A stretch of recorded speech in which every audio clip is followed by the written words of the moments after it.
अस्मासुदत्तः।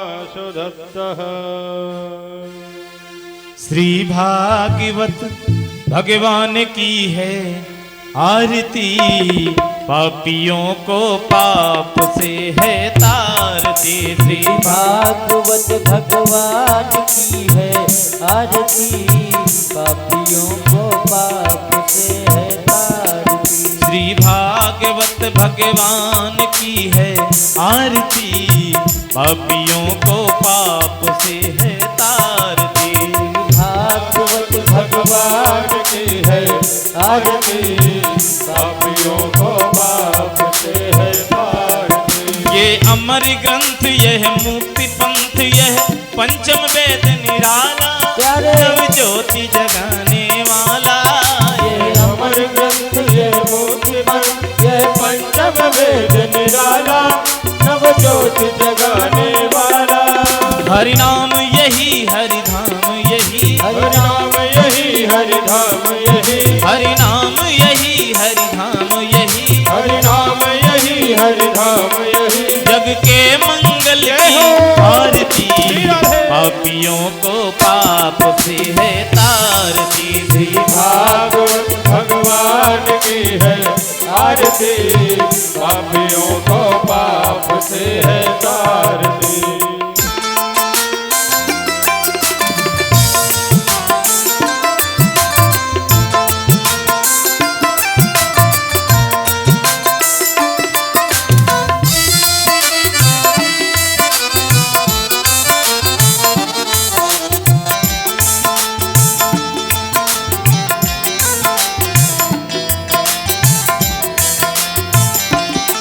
ये शांति गीत पावन पुनीत, पापों को मिटाने वाला, हरि दर्श कराने वाला।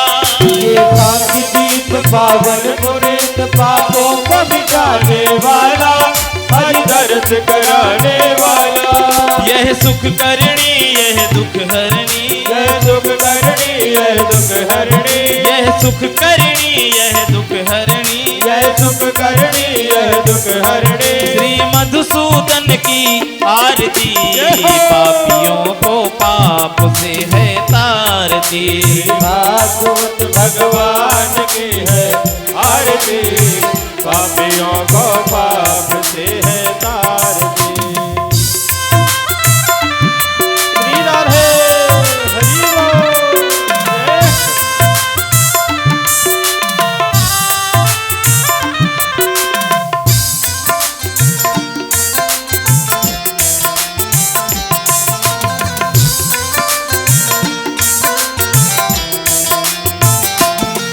ये मधुरी बोल सदपंथ खोल, सतमार्ग बताने वाला, बिगड़ी को बनाने वाला। ये मधुर बोल जग पंथ खोल, सतमार्ग बताने वाला, बिगड़ी को बनाने वाला। ये मधुरी बोल सदपंथ खोल, सतमार्ग बताने वाला, बिगड़ी को बनाने वाला।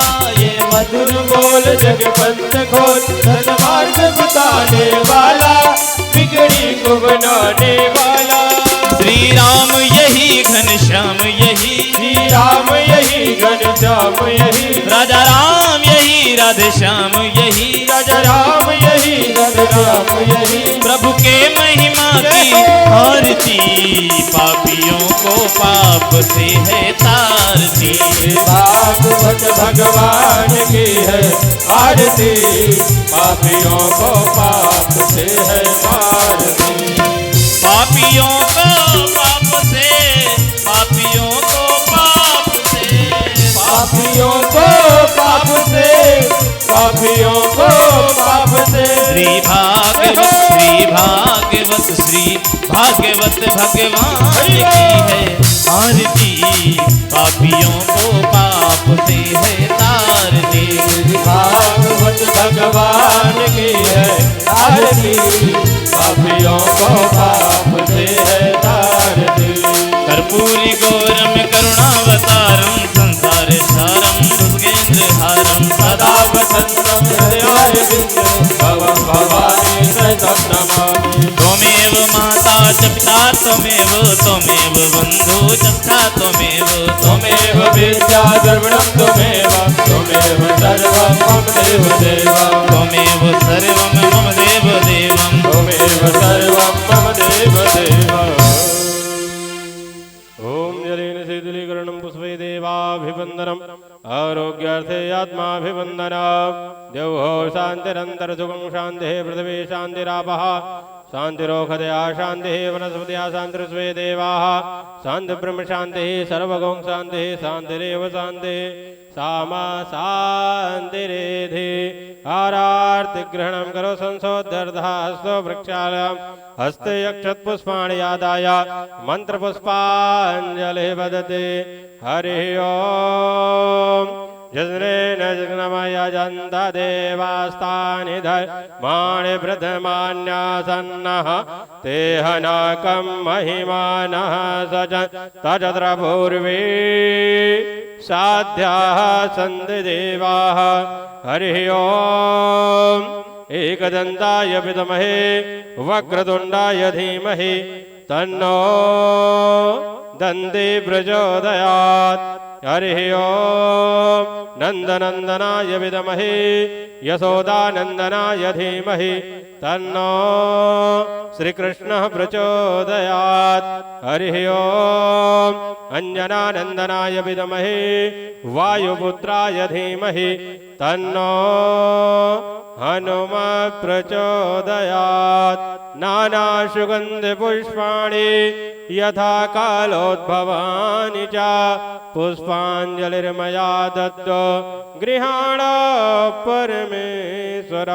सांगाय सपरिवाराय सायुधाय सशक्तिकाय सभानाय पुराणपुरुषोत्तमाय नमः। मन्त्रपुष्पाञ्जलिः समर्पयामि नमस्करोमि।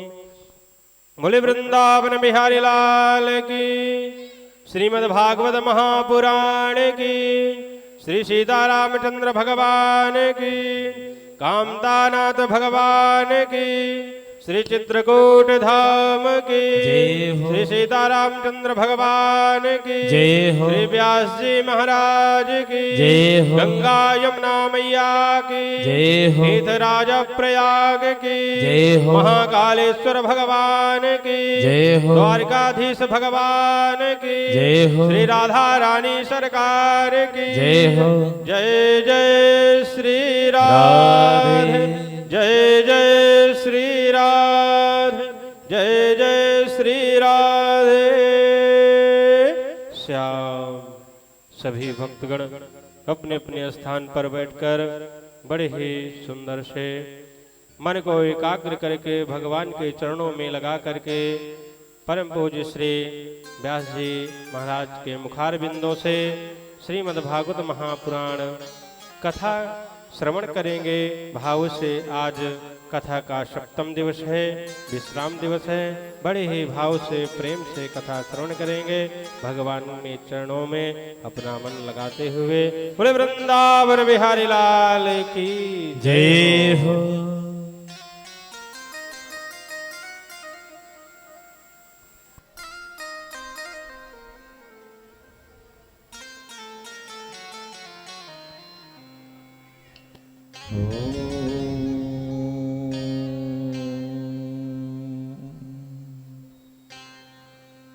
हरिः ओम्।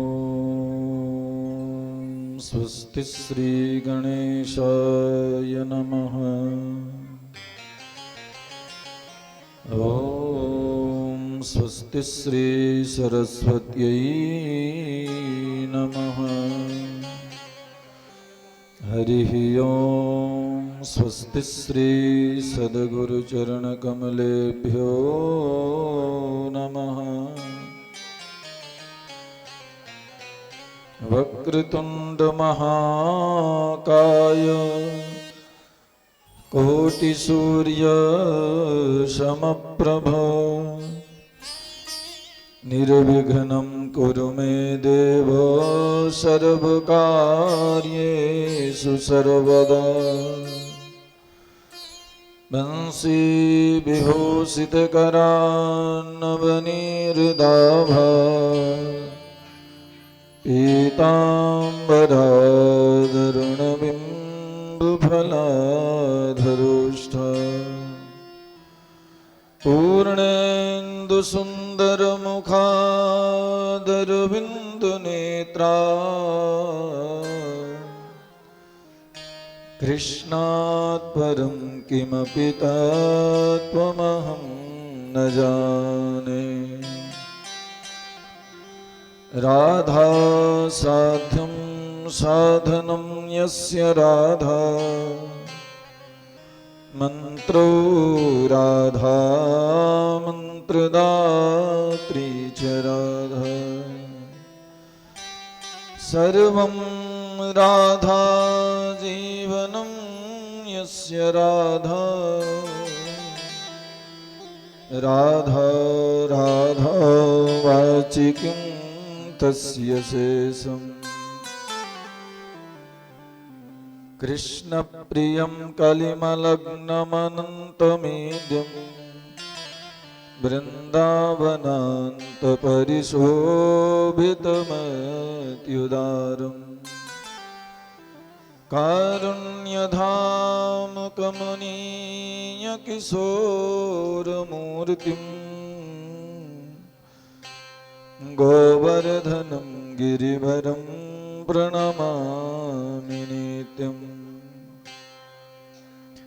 भूतैर्महद्भिर्ययिमां पुरो विभो निरमायसे ते यदमुषु पुरुषः भुङ्क्ते गुणान् षोडश षोडशात्मक सोऽलङ्कृशिष्ट भगवान् वचांसि मे। राधे मेरी स्वामिनी मैं राधे जुकुदास जन्म जन्म मोहि दीजियो श्री वृंदावन को वास।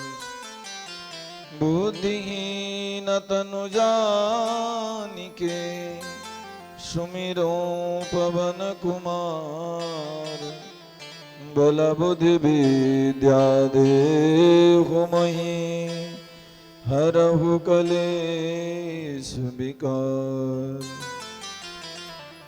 हयग्रीव हयग्रीव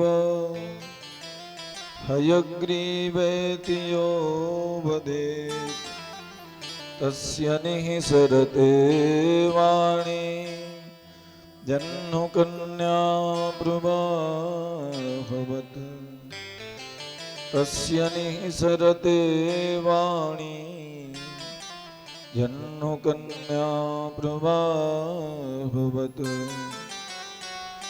भल वृंदावन बिहारी लाल की जय हो, श्री भागवत भगवान की जय हो, वेद व्यास भगवान की जय हो, श्री सुखदेव जी महाराज की जय हो, श्री परीक्षित जी महाराज की जय हो, राजा रामचंद्र भगवान की जय हो, हनुमान जी महाराज की जय हो, चित्रकूट धाम की जय हो, श्री कामदनाथ स्वामी की जय हो, भागवत कथा महोत्सव की जय हो, जय जय श्री राधे।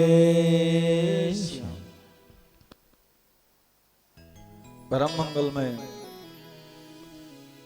भगवत स्वरूप श्रीमद् भागवत महापुराण। आज हम लोग कथा सप्ताह के विश्राम दिवस में प्रवेश करें उसके पहले कुछ क्षण भगवान नाम संकीर्तन का गायन करें। नाम भगवान का आश्रय लेकर के फिर कथा की सरिता में प्रवेश करें।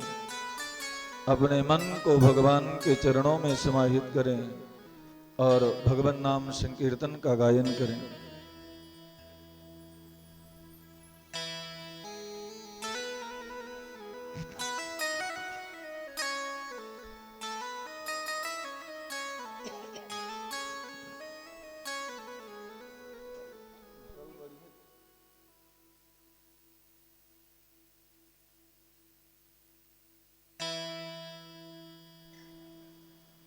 श्री राधे। मेरो राधा रमण गिरधारी,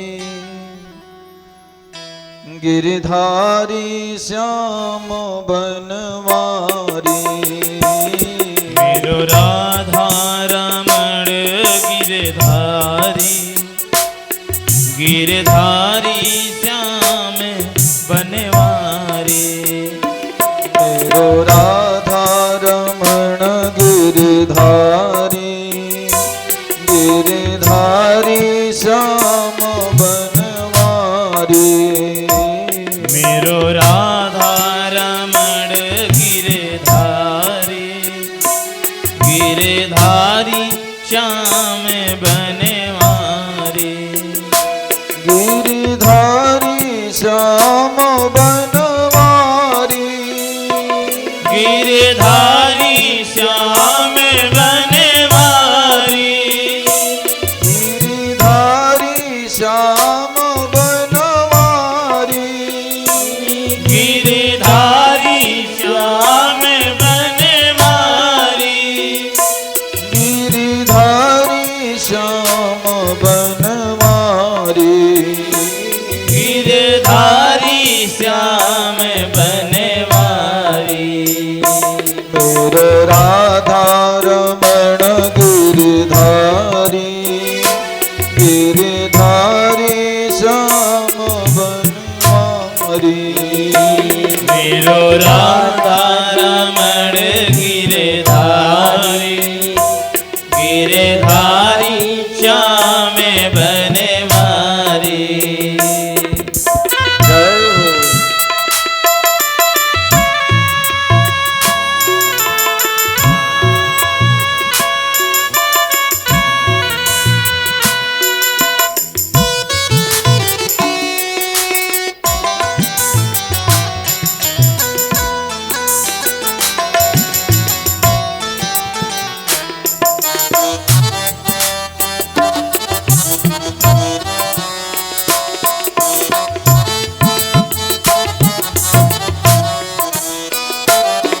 गिरधारी श्याम बनवारी। गिरधारी श्याम बनवारी। गिरधारी श्याम बनवारी। गिरधारी श्याम बनवारी। गिरधारी श्याम बनवारी। गिरधारी श्याम बनवारी। मेरो राधा रमण गिरधारी, गिरधारी श्याम बनवारी। मेरो राधा रमण गिरधारी, गिरधारी श्याम बनवारी। मेरो राधा रमण गिरधारी, गिरधारी श्याम बनवारी। मेरो राधा रमण गिरधारी, गिरधारी श्याम बनवारी। मेरो राधा रमण गिरधारी, गिरधारी श्याम बनवारी। मेरो राधा रमण गिरधारी, गिरधारी श्याम बनवारी। गिरधारी श्याम बनवारी। गिरधारी श्याम बनवारी। गिरधारी श्याम बनवारी। गिरधारी श्याम बनवारी। गिरधारी श्याम बनवारी। गिरधारी श्याम बनवारी। मेरो राधा रमण गिरधारी, गिरधारी श्याम बनवारी। मेरो राधा रमण गिरधारी, गिरधारी श्याम बनवारी।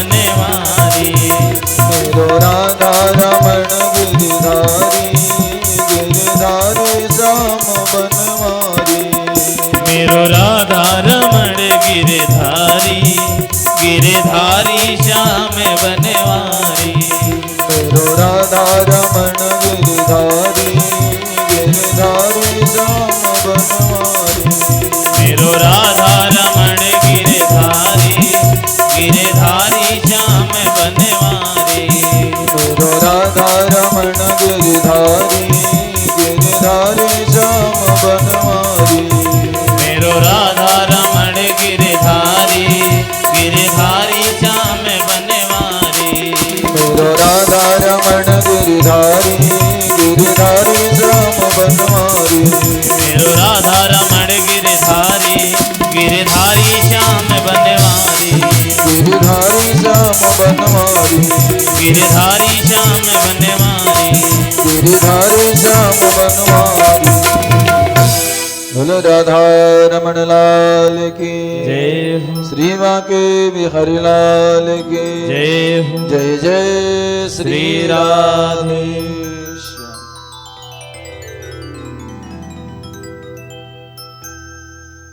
कल की कथा में हमने श्रवण किया कि भगवान का विवाह भगवती रुक्मिणी जी के साथ में संपन्न हुआ और भगवान सानंद निवास करने लगे। सुखदेव जी से परीक्षित ने पूछा कि गुरुदेव, मैंने भगवान के और भी विवाहों की कथा का श्रवण करना चाहता हूं, मुझे और भी विवाहों की कथा श्रवण करवाई।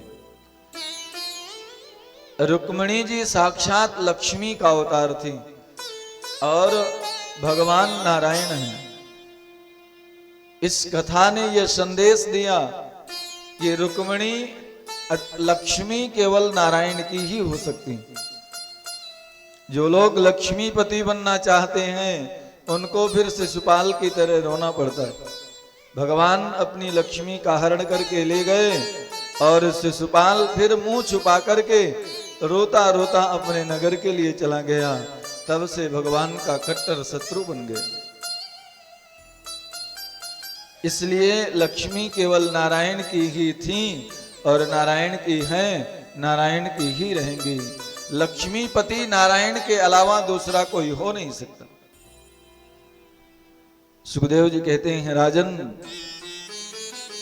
कामस्तु वासुदेवांसो दग्धः प्राग रुद्रमन्युना देहोपपत्तये भूयस्तमेव प्रत्यपद्यत।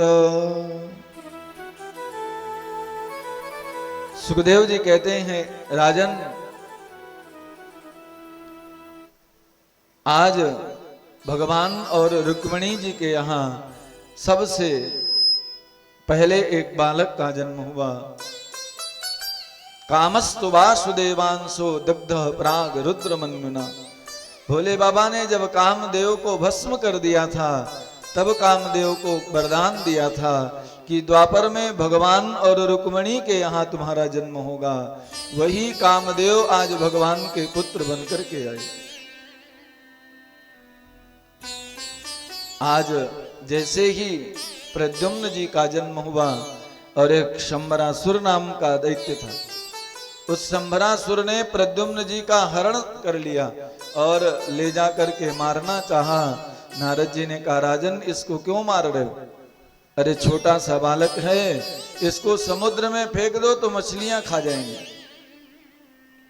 नारद जी के कहने से शंबरासुर ने प्रद्युम्न जी को समुद्र में फेंक दिया और एक मछली ने निगल लिया। मछली को एक मल्लाह ने पकड़ा और पकड़ करके राजा के यहाँ मछली ले गया। पेट फाड़ा गया तो फिर से प्रद्युम्न जी जीवित निकल आए। जीवित अवस्था में प्रद्युम्न जी निकले तो वहीं राजा के ही नगर में रति, काम की पत्नी रति छद्म वेश धारण करके रहती थी। तो रति को पालन करने के लिए आज प्रद्युम्न जी को दे दिया गया और रति प्रद्युम्न जी का पालन करने लगी। नाति दीर्घेण कालेन सकाष्णी रूढ़ यौवना। आज सुखदेव जी कहते हैं, राजन थोड़े ही समय में प्रद्युम्न जी युवा हो गए और एक दिन प्रद्युम्न जी ने पूछा कि देवी तुम कौन हो, क्योंकि तुम काम तो माँ का कर रही हो, लेकिन तुम्हारे भावों में कुछ परिवर्तन दिखाई दे रहा है, तुम्हारे भाव माँ की तरह नहीं दिखाई दे रहे, तुम कौन हो? तब उसने कहा मैं आपकी पत्नी रति हूं, आप साक्षात कामदेव के अवतार हो और शम्बरासुर आपका शत्रु है। भवान नारायण सुतः शंबरेणा हृतो गृहात् अहम तेधिकृता पत्नी रतिः कामो भवान प्रभु। जैसे ही आज पता चला आज प्रद्युम्न जी को कि शंबरासुर मेरा शत्रु है, तो प्रद्युम्न जी ने शंबरासुर को युद्ध में ललकारा और शंबरासुर का वध किया, अपनी पत्नी रति को साथ में लिया और आज द्वारिका के लिए चल पड़े। रुक्मिणी जी ने देखा प्रद्युम्न जी को और सोचा यदि मेरा बालक होता तो इतना ही बड़ा होता। तब नारद जी ने प्रकट होकर के बताया मैया ये आपके ही पुत्र हैं।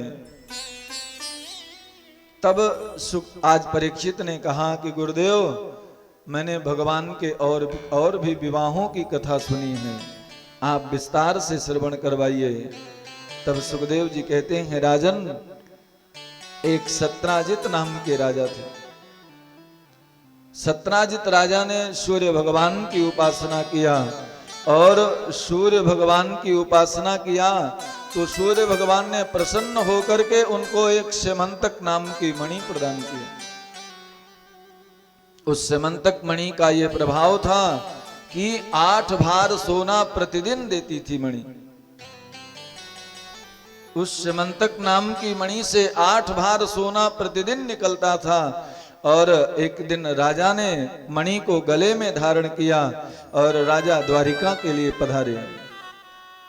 राजा द्वारिका आए तो द्वारिका के लोगों ने देखा कि ऐसा लग रहा था जैसे साक्षात सूर्य भगवान आ गए।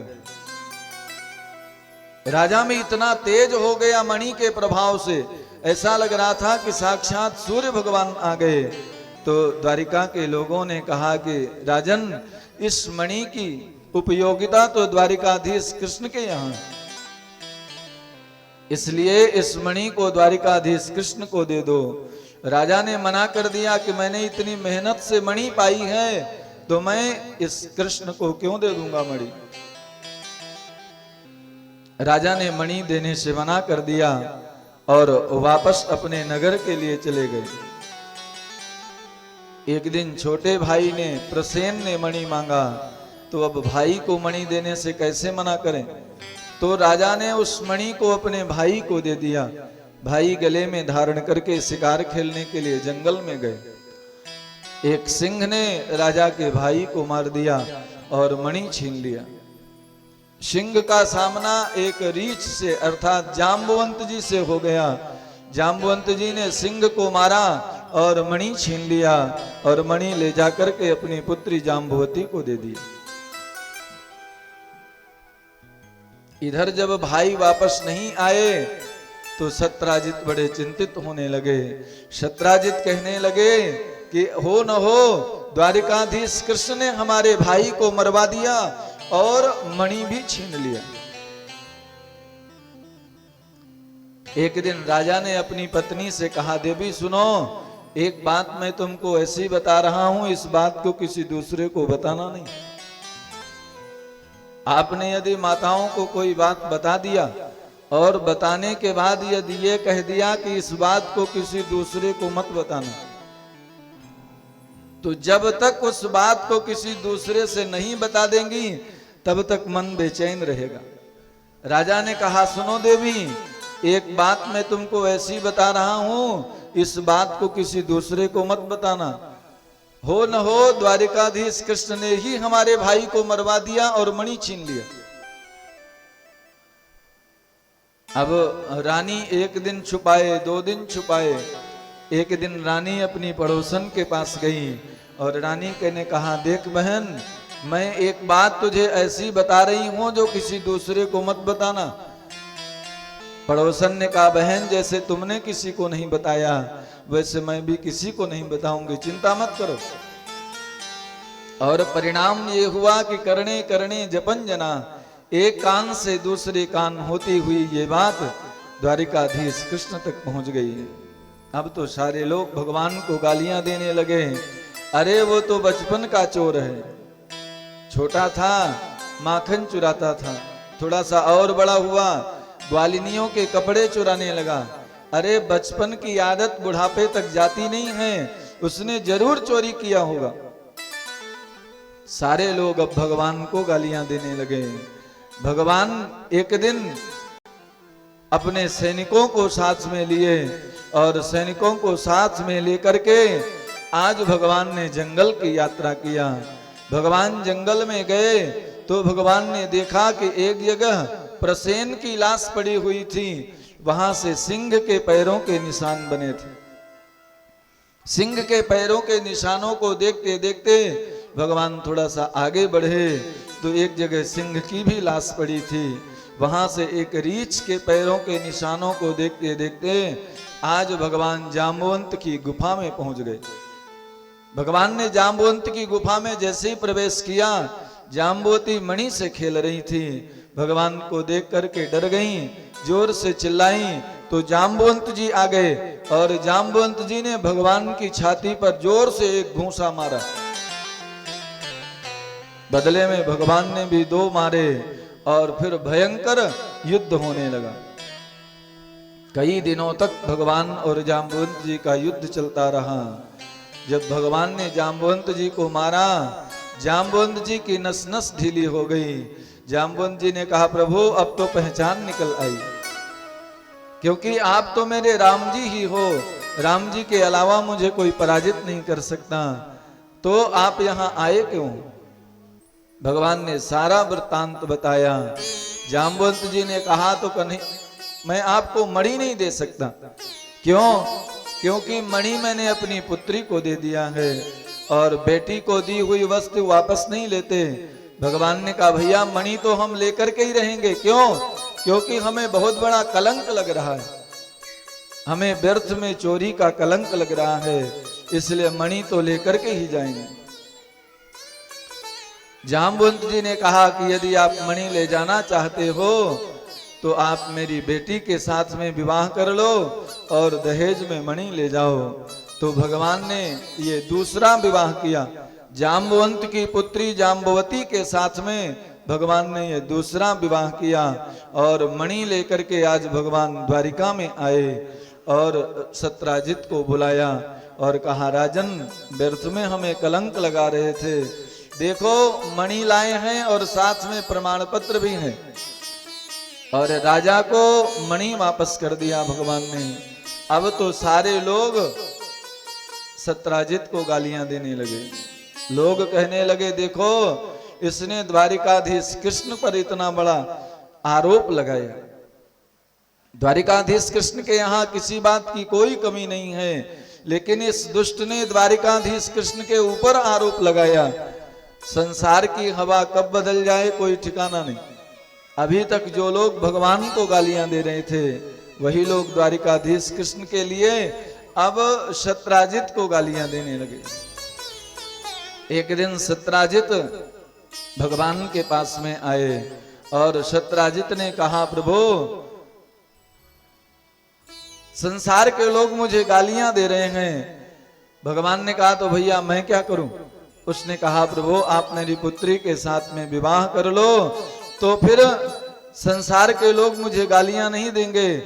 और भगवान ने ये तीसरा विवाह किया राजा सत्राजित की पुत्री सत्यभामा के साथ में। बोलो कृष्ण कन्हैया लाल की जय हो, नंद के लाला की जय हो। भगवान के 3 विवाह हो गए।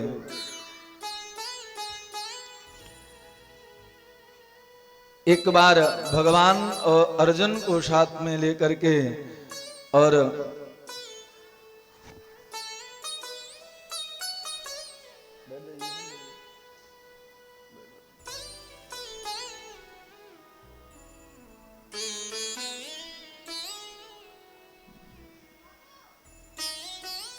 बोलो वृंदावन बिहारी लाल की। जय हो। भगवान अर्जुन को साथ में लेकर के और यमुना जी के तट पर घूम रहे थे, तो यमुना जी में एक कन्या तपस्या कर रही थी। भगवान ने अर्जुन से कहा, अर्जुन देखो, हमने तपस्वी तो बहुत देखे, लेकिन ये तपस्विनी कौन है, जाकर के पता करो कि ये देवी कौन है। तब अर्जुन ने उस देवी के पास में जाकर के पूछा, देवी तुम कौन हो, तुम किस लिए इतनी कठोर तपस्या कर रही हो। तब उसने कहा, अहम देवस्य सवितुः दुहिता पतिमिच्छति विष्णुं वरेण्यं वरदं तपः परममास्थितः। उस कन्या ने कहा, मेरा नाम है कालिंदी और मैं सूर्य भगवान की बेटी हूँ। भगवान कृष्ण को पति रूप में पाने के लिए तपस्या कर रही हूँ। तो भगवान का ये चौथा विवाह हुआ कालिंदी यमुना के साथ में। उज्जैनी के राजा थे, उनकी बेटी का नाम था मित्रविंदा। भगवान ने स्वयंवर से हरण करके मित्रविंदा के साथ विवाह किया। पांचवा अयोध्या के राजा थे नागनजित, उनकी बेटी का नाम था नग्नजिती। उनके यहाँ 7 बैल थे। शर्त ये थी कि जो 7 बैलों को एक नाथ में नाथ देगा उसी के साथ विवाह होगा। भगवान ने 7 स्वरूप बनाए और 7 बैलों को एक नाथ में नाथ करके भगवान ने नग्नजिती के साथ में ये 6वां विवाह किया। कई देश में सुत कीर्ति बुआ की पुत्री भद्रा के साथ में भगवान ने ये 7वां विवाह किया। और बृहदसेन राजा की पुत्री लक्ष्मणा के साथ में भगवान ने लक्ष्य का भेदन करके 8वां विवाह किया। सुखदेव जी कहते हैं, भगवान के ये 8 विवाह तो अलग अलग हुए, लेकिन भगवान के 16,100 विवाह एक ही मुहूर्त में हो गए। एक नरकासुर नाम का दैत्य था। भूमि का पुत्र होने के कारण इसका भौमासुर भी नाम था। जिस राजा के यहाँ आक्रमण करता उस राज्य की राजकुमारी का हरण कर लेता था। राजकुमारियों की संख्या 16,100 हो गई। तो भगवान सत्यभामा को साथ में लेकर के और भगवान ने आज नरकासुर के नगर पर आक्रमण किया, नरकासुर का वध किया और भगवान ने सभी राजकुमारियों को जेल खाने से मुक्त किया। भगवान ने कहा, देवियों तुम अपने नगर के लिए चली जाओ। उन कन्याओं ने कहा, अब हम अपने राज्य में नहीं जाएंगे। क्यों? क्योंकि हमारे घर के लोग हमको स्वीकार नहीं करेंगे। अब संसार के लोग हमें स्वीकार नहीं करेंगे, क्योंकि इस दुष्ट के कैद में रहते हमको बहुत दिन बीत गए। भगवान ने कहा, देवियों जिसके सारे दरवाजे बंद हो जाते हैं उसके लिए मेरा दरवाजा खुला रहता है। इसलिए भगवान ने उन 16,100 कन्याओं के साथ में एक ही मुहूर्त में विवाह किया। बोलो कृष्ण कन्हैया लाल की जय हो। नंद के लाला की जय हो। भागवत भगवान की जय हो। भगवान के विवाह हो गए 16,108 और प्रत्येक रानी के यहाँ भगवान के 10 पुत्र और 1 कन्या का जन्म हुआ। आप लोग हिसाब लगा लो भगवान का कितना बड़ा परिवार हो गया। 16,108 पटरानियों के यहाँ 10-10 बेटे हुए और 1-1 कन्या का जन्म हुआ। इसका वेदांतिक अर्थ है कि वेद में 1,00,000 मंत्र हैं और उन 1,00,000 मंत्र में 16,000 मंत्र उपासना कांड के हैं। वही 16,000 के जो उपासना कांड की ऋचाएं हैं वही भगवान की पटरानियां बन करके भगवान की सेवा करने के लिए आई। 16,000 वेद की ऋचाएं और 108 उपनिषद, यही भगवान की 16,108 पटरानियां। इतने बड़े परिवार में भगवान सानंद निवास करते हैं। भगवान इतने बड़े परिवार में भी बड़े प्रेम से रहते हैं। कभी कोई पटरानी रूठ जाती हैं, कभी कोई रूठ जाती हैं, भगवान सबको मना लेते हैं। एक दिन भगवान ने सोचा कि रुक्मणी जितने दिन से आई है अभी तक इसको क्रोध नहीं आया, आज देखता हूं जब रुक्मणी को क्रोध आता है तो रुक्मणी कैसी लगती है। तो भगवान आज रुक्मणी को क्रोधित करने के लिए आज भगवान ने लीला किया। भगवान दरबार से आए और चुपचाप उदास मन बैठ गए। रुक्मणी ने भगवान को इतना उदास कभी नहीं देखा। रुक्मणी कहने लगी, प्रभु क्या हो गया, आज तक मैंने आपको इतना उदास कभी नहीं देखा। भगवान कहने लगे, देवी कुछ नहीं हुआ। बार बार रुक्मणी पूछती हैं कि प्रभु आप इतने उदास क्यों हो। तब भगवान ने कहा, रुक्मणी तुमने हमारे साथ विवाह क्यों किया। रुक्मणी सोच रही है कि भगवान आज इतने दिनों के बाद पूछ रहे हैं कि तुमने हमारे साथ विवाह क्यों किया। रुक्मणी कुछ नहीं बोली।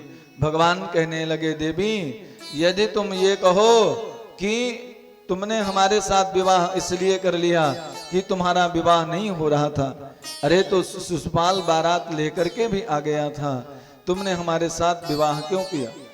हमारा तुम्हारा जोड़ा जमा नहीं, क्योंकि तुम गोरी हो और मैं काला हूं। मैं बलवान भी नहीं हूं, क्योंकि शत्रुओं के भय से समुद्र के भीतर छुप करके बैठा हूं। आखिर तुमने मेरे साथ विवाह क्यों कर लिया। रुक्मणी सोच रही हैं कि भगवान को क्या हो गया। भगवान तिरछी निगाह से देखते हैं कि रुक्मणी को क्रोध आ रहा है कि नहीं। जब अभी भी रुक्मणी को क्रोध नहीं आ रहा था, भगवान ने अंत में कहा, देवी अभी भी कुछ नहीं बिगड़ा, यदि तुम चाहो तो मैं तुम्हारा विवाह शिशुपाल से करवा सकता हूँ। इतना जैसे भगवान ने कहा, रुक्मणी को लगा कि भगवान ने मेरा परित्याग कर दिया और रुक्मणी मूर्छित होकर के गिरने लगी। भगवान ने आज चतुर्भुज रूप बनाया, दो हाथों से रुक्मणी को संभाला और किसी तरह पानी छिड़क करके रुक्मणी को होश में लाए और भगवान बड़े जोर से हंसे। भगवान ने कहा, अरे देवी मैंने तो तुम्हारे साथ परिहास किया था। अयम ही परमो लाभो गृहेषु गृहमेधिनां यन्नमैर्नीयते व्यामः प्रियया भीरुभामनी। भगवान कहते हैं, देवी संसार में इतने झंझट हैं कि झंझटों से कभी मुक्ति नहीं मिलती। घर परिवार में आपस में हास परिहास करके ही खुश रहा जा सकता है, और मैंने तुम्हारे साथ परिहास किया तो तुम उसको सच मान गई। आज रुक्मणी कहने लगी, प्रभु आपने एक एक बात जो कही है वो सब सच है, एक बात भी आपने झूठ नहीं बोला। क्या आपने कहा कि हमारा तुम्हारा जोड़ा जमा नहीं। तो रुक्मणी कहती है, प्रभु जम भी कैसे सकता है, क्योंकि आप तो परम पुरुष परमात्मा नारायण हो, प्रकृति से परे हुए आप तो साक्षात भगवान हो, और मैं प्रकृति में माया में लिपटी हुई जीव हूं। आपका मेरा जोड़ा कैसे बनेगा। आपने कहा कि मैं शत्रुओं के भय से समुद्र में छुप करके बैठा हूं। अरे तो जिस भक्त का हृदय रूपी समुद्र निर्मल हो जाता है, उसी भक्त के हृदय में तो आप निवास करते हो। रुक्मणी ने एक एक शब्द का भगवान का इतना सुंदर उत्तर दिया। भगवान कहने लगे, रुक्मणी आज तुम्हारी योग्यता का पता चला। सुखदेव जी कहते हैं, राजन भगवान इतने बड़े परिवार में भी बड़े सानंद से निवास करते हैं। इतने बड़े बड़े परिवार में भगवान ऐसे सानंद निवास करते हैं। भगवान के पुत्र हुए प्रद्युम्न, और जिस प्रकार भगवान के विवाह हुए, उसी प्रकार भगवान के पुत्र पौत्रों के भी विवाह हुए। भगवान के पुत्र थे सांब, और प्रद्युम्न के पुत्र अनिरुद्ध के दो विवाह हुए, और दोनों विवाहों में भयंकर युद्ध हुआ। पहला विवाह रुक्मी की नातिन के साथ में हुआ। भगवान रुक्मी के साथ पासे खेलने लगे तो बार बार भगवान बलराम जी जीतते, लेकिन रुक्मी कहता तुम तो वनगोचर हो, गाय चराने वाले हो, तुमको पासा खेलना नहीं आता, ये तो राजाओं का काम है। बलराम जी को क्रोध आ गया तो बलराम जी ने रुक्मी का ही वध कर दिया। और दूसरा विवाह हुआ बाणासुर की बेटी के साथ में। बाणासुर की बेटी ने एक दिन प्रद्युम्न जी का, एक दिन अनिरुद्ध जी का दर्शन किया, और अनिरुद्ध जी का जब स्वप्न में दर्शन किया तो उसकी एक चित्रलेखा नाम की सखी थी, उसको उसने जाकर के द्वारिका से अनिरुद्ध जी का हरण कर लिया और बाणासुर के अंतःपुर में रख दिया। किसी बात को लेकर के आज अनिरुद्ध को हंसी आ गई, तो सैनिकों ने जाकर के बताया बाणासुर को। बाणासुर आए और अनिरुद्ध को बंदी बनाकर के जेल खाने में डाल दिया। नारद जी भगवान के पास में गए और नारद जी ने कहा प्रभु आपके बाल गोपाल सब ठीक से तो हैं? भगवान ने कहा और तो सब लोग ठीक हैं, लेकिन अनिरुद्ध दिखाई नहीं दे रहे। अब इतने बच्चे हैं, इतना बड़ा परिवार है, सबका ध्यान रख पाना सर्वथा मुश्किल है। भगवान कहते हैं और तो सब लोग दिखाई दे रहे हैं, लेकिन अनिरुद्ध दिखाई नहीं दे रहे। नारद जी ने कहा वो तो बाणासुर के जेल खाने में बंद है। तब भगवान ने नारायणी सेना तैयार किया और भगवान ने नारायणी सेना तैयार करके और बाणासुर के नगर पर आक्रमण करने के लिए चल पड़े। उधर बाणासुर की ध्वजा झुक गई। एक बार भोले बाबा कैलाश में निवास कर रहे थे, जब भोले बाबा नृत्य कर रहे थे तो बाणासुर ने डमरू बजाया। भोले बाबा प्रसन्न हो गए तो बाणासुर को 1000 भुजाएं दे दिया और कहा जाओ राजन 1000 भुजाओं से डमरू बजाओ तो मैं नृत्य करूंगा। भोले बाबा के लिए 1000 हाथों से डमरू बजाते, लेकिन अपने बल पर अभिमान हो गया। एक दिन बाणासुर पहाड़ कैलाश को ही उठाने लगे तो भोले बाबा ने कहा अरे क्या कर रहे हो? बाणासुर ने कहा मुझ में इतनी शक्ति आ गई, कोई लड़ने वाला नहीं मिलता। तब भोले बाबा ने एक ध्वजा दिया और कहा इस ध्वजा को ले जाओ और जिस दिन ये ध्वजा झुक जाए समझ लो लड़ने वाला मिल गया। आज जैसे ही ध्वजा झुक गई, आज बाणासुर दौड़ करके भोले बाबा के पास में गया और कहा प्रभु आप मेरी रक्षा करो। भोले बाबा आए और दरवाजे पर बैठ गए। भोले बाबा ने कहा चेला तुम प्रेम से विश्राम करो, चिंता मत करो, तुम्हारी रक्षा मैं करूंगा। और बाणासुर तो अंदर नगर में चला गया। इधर जैसे ही भगवान पहुंचे, भगवान ने देखा कि भोले बाबा दरवाजे पर बैठे हैं। आज भगवान ने भोले बाबा से पूछा भोले बाबा आप यहाँ क्यों बैठे हो? भोले बाबा ने कहा मैं यहाँ अपने चेले की रक्षा के लिए बैठा हूँ। तो आप क्यों आए हो? भगवान ने कहा आपके चेले को दंड देने के लिए आया हूँ। आपके चेले ने हमारे पौत्र को बंदी बना लिया। भोले बाबा ने कहा तो प्रभु यदि चेले को दंड देना है तो आपको मेरे साथ युद्ध करना पड़ेगा। तो भगवान और भोले बाबा का भयंकर युद्ध हुआ। भोले बाबा और भगवान का भयंकर युद्ध हुआ। अपने अपने अस्त्र संभाल लिए, देवताओं ने स्तुति किया, तब दोनों ने अपने अपने जुर छोड़े। वैष्णव जुर ने माहेश्वर जुर को पटक दिया। भगवान ने ब्रह्मणास्त्र के द्वारा भोले बाबा को मोहित कर दिया और भगवान अंदर चले गए। बाणासुर की एक एक करके सुदर्शन चक्र के द्वारा भुजाएं काटना प्रारंभ कर दिया। जब 4 भुजाएं शेष रही तब बाणासुर की कुल देवी आ गई। भगवान ने मुंह घुमाया, उसी समय बाणासुर को मौका मिला और उषा अनिरुद्ध को लाकर के भगवान के चरणों में समर्पित कर दिया। उसी समय भोले बाबा आ गए।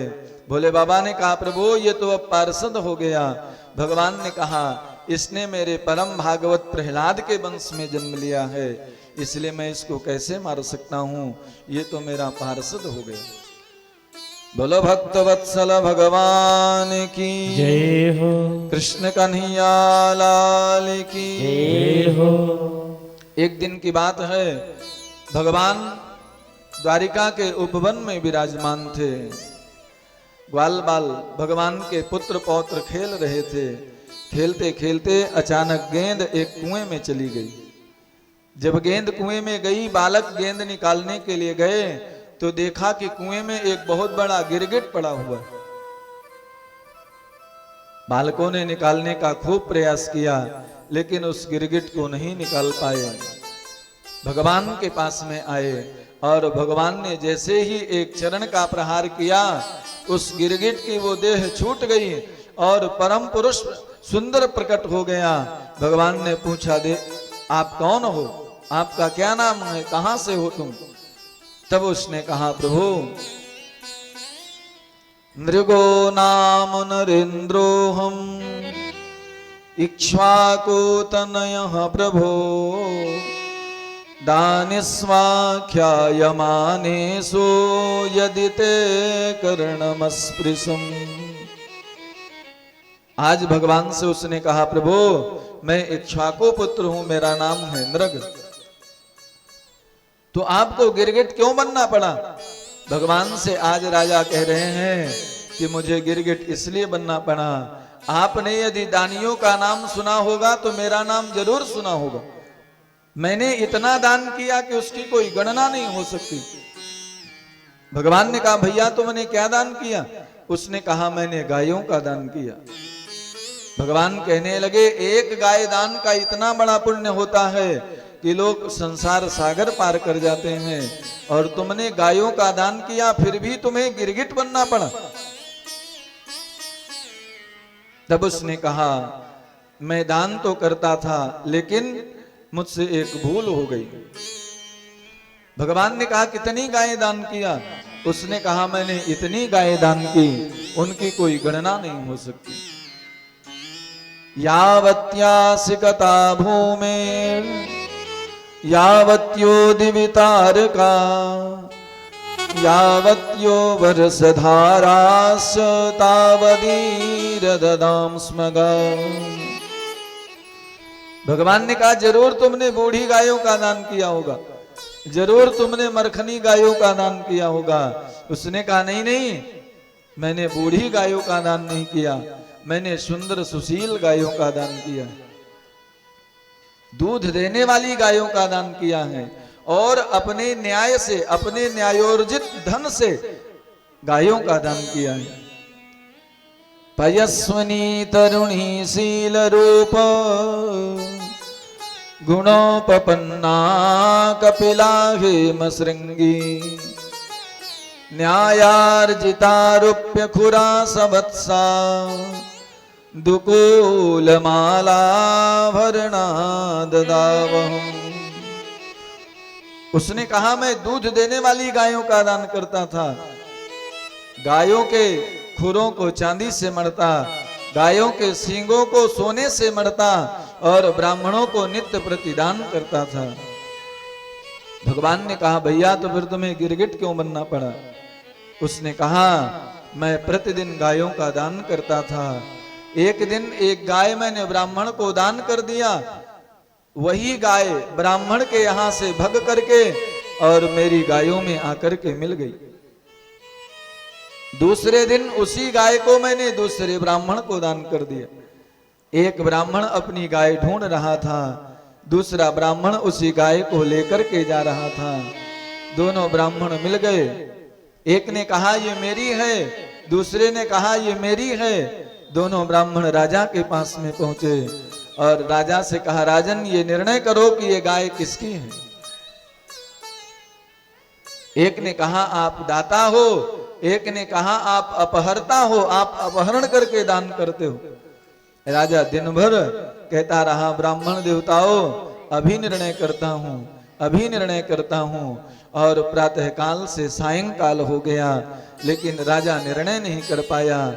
और सायंकाल होते होते दोनों ब्राह्मणों ने राजा को श्राप दिया, और राजा को श्राप देकर के दोनों ब्राह्मण चले गए। ब्राह्मणों ने कहा, राजन प्रातः काल से सायंकाल हो गई, गिरगिट की तरह तुम गर्दन हिला रहे हो, इसलिए जाओ तुम्हें श्राप देते हैं, तुम गिरगिट हो जाओ। ब्राह्मणों के श्राप से राजा कहते हैं मुझे गिरगिट बनना पड़ा। जब मैं धर्मराज के यहाँ गया, धर्मराज ने कहा आपने पुण्य बहुत किया है, लेकिन आपसे जीवन में एक पाप बन गया। बोलो पहले पाप भोगोगे कि पुण्य भोगोगे? राजा ने कहा कि पहले मैं अपने पापों को भोगूंगा। तो राजा कहता है कि प्रभु, मुझे अपने एक पाप के कारण मुझे गिरगिट बनना पड़ा, और आज आपका दर्शन करके मैं धन्य हो गया। भगवान की स्तुति करके राजा चले गए। अब भगवान अपने पुत्रों को उपदेश देने लगे, देखो ब्राह्मणों के धन का कभी अपहरण मत करना। आज भगवान अपने पुत्रों को बार बार उपदेश देते हैं और कहते हैं कि ब्राह्मणों के धन का कभी हरण मत कर लेना। ना हम हलाहलम मन्ने विषम यस्य प्रतिक्रिया ब्रह्मस्वं हि विषम प्रोक्तम नास्य प्रतिबधिर्भुवि। आज भगवान कहते हैं कि जो जहर खाता है उसकी मृत्यु होती है, जो आग में जाता है वो जलता है, लेकिन जो ब्राह्मण के धन रूपी जहर का, ब्राह्मण के धन रूपी अग्नि का हरण कर लेता है, कुलम समूलम दहति ब्रह्म स्वारणि पावक। भगवान जानते हैं कि उनके बालकों में बल है, रूप है, धन है, और बिगड़ने के यही 3 रास्ते होते हैं। सुंदर स्वरूप हो, बलवान हो और धनवान हो, बिगड़ने के 3 रास्ते होते हैं। इसलिए भगवान अपने बालकों को उपदेश करते हैं, सुनो कभी मेरे ब्राह्मणों का अपमान मत करना। भगवान कहते हैं तथा नमत यूयम में योन्यथा में सदंड भाग। कहते हैं जिस प्रकार मैं ब्राह्मणों का, संतों का सम्मान करता हूँ, जिस प्रकार मैं संतों के चरणों में प्रणाम करता हूँ, उस प्रकार तुम भी करो, नहीं तो मैं तुमको दंड दूंगा। आज भगवान कहते हैं यह सुदत्ताम परदत्ताम वा ब्रह्मवृत्तिम हरेच्चयः षष्ठी वर्ष सहस्राणि विष्टायाम जायते क्रमी। अपने द्वारा दिया हुआ या किसी और के द्वारा दिया हुआ जो ब्राह्मण के संत के धन का हरण करता है, उसको हजारों वर्षों तक भयंकर कष्ट झेलना पड़ता है। बोलो वृंदावन बिहारी लाल की जय हो, कृष्ण कन्हैया लाल की जय हो। आज भगवान कहते हैं, भगवान दाऊ भैया ने भगवान से कहा कि कन्हैया, तुमने ब्रजवासियों को, गोपियों को वचन दिया था कि मैं परसों आ जाऊंगा, और परसों की जगह बरसों बीत गए। क्या तुम्हें वृंदावन की याद नहीं आती? परसों की जगह बरसों बीत गए, लेकिन तुम्हें वृंदावन की याद नहीं आती। चलो एक बार वृंदावन घूम करके आते हैं। भगवान ने कहा दाऊ भैया, अब मैं वृंदावन नहीं जाऊंगा, क्योंकि यदि मैं वृंदावन चला गया तो मुझे वापस आना मुश्किल हो जाएगा। आज बलराम जी ने वृंदावन की यात्रा किया। बोलो वृंदावन धाम की जय हो। आज बलराम जी ने वृंदावन की यात्रा किया, और वृंदावन में बलराम जी ने जाकर के द्विविध बानर का उद्धार किया। जैसे ही बलराम जी चले गए तो राजाओं को मौका मिल गया। जितने राजा थे बलराम जी से डरते थे। एक पौंड्रक नाम के राजा थे जो अपने आप को भगवान मानते थे। भगवान के रहते हुए भी लोग कई अपने आप को भगवान मानने वाले थे। एक पौंड्रक नाम के राजा अपने आप को भगवान मानते थे। उसके मित्र थे जिनका नाम था काशीराज।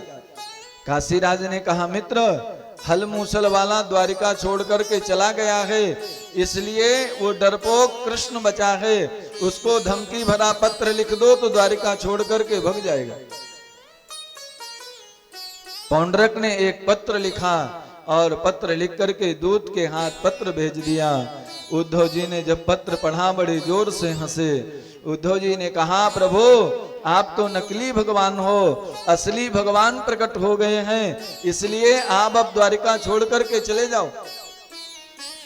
भगवान ने दूत से कहा, तो अपने महाराज जी से कहना कि हम परसों ही उनसे मिलने के लिए आएंगे, चिंता मत करें। जाकर के दूत ने बताया। पौंड्रक ने काशीराज से कहा, क्यों, तुमने तो कहा था वो डर करके भग जाएगा। काशीराज ने कहा, देखो मित्र, बड़े बनने में कुछ न कुछ रिस्क तो लेना ही पड़ेगा। यदि कृष्ण ने तुमको भगवान मान लिया तो सारी द्वारिका, सारे लोग तुम्हें पूजने लग जाएंगे, सब लोग तुम्हारी पूजा करने लग जाएंगे। इसलिए कृष्ण के साथ युद्ध करो। आज पौंड्रक ने 4 हाथ बना लिए थे नकली, सुदर्शन चक्र बना लिया था। भगवान ने जाकर के पौंड्रक का वध किया और सोचा कि इसने मेरे स्वरूप का कितना चिंतन किया होगा। भगवान ने अपना धाम प्रदान किया और काशीराज का वध करके भगवान ने उसकी गर्दन को काशी में फेंका। इसके बाद बलराम जी एक दिन कौरवों के ऊपर कुपित हो गए और बलराम जी हस्तिनापुर को ही उखाड़ करके फेंकने वाले थे।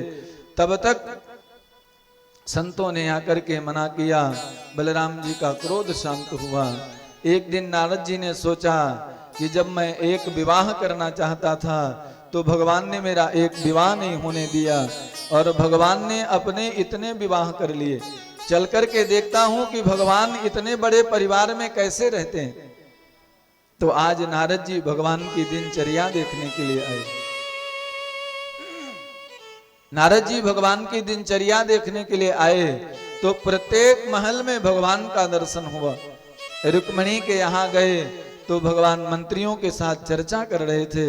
सत्यभामा के यहाँ गए तो भगवान पासे खेल रहे थे। सभी पटरानियों के यहाँ अलग अलग भगवान का दर्शन हुआ। और जब नारद जी वापस जाने लगे, सामने से देखा तो एक स्त्री आ रही थी। नारद जी के पास जब पहुंची तो वो स्त्री नहीं थी, भगवान ही स्त्री का वेश बना करके घूम रहे थे। भगवान ने जब घूंघट हटाया, नारद जी ने कहा, प्रभु ये कैसा वेश बना रखा है। तब आज भगवान ने नारद जी को बेटा कह के संबोधित किया। भगवान आज कहते हैं, बेटा नारद, मेरी लीलाएं तुम्हारे पिताजी के भी समझ में नहीं आई तो तुम्हारे समझ में कैसे आएंगे। तुम्हारे पिताजी मेरी लीला नहीं समझ पाए तो तुम कैसे समझ पाओगे। भगवान से नारद जी ने कहा, तो बहरूपिया बनकर के क्यों घूम रहे हो। भगवान ने कहा, राज्य काज में पूरी खबर लेने के लिए ये भी वेश बनाना पड़ता है। और नारद जी ने भगवान की दिनचर्या का दर्शन किया। बोलो कृष्ण कन्हैया लाल की जय हो। अरे मेरे मन में बसे हैं दोनों श्याम राधे, घन श्याम राधे।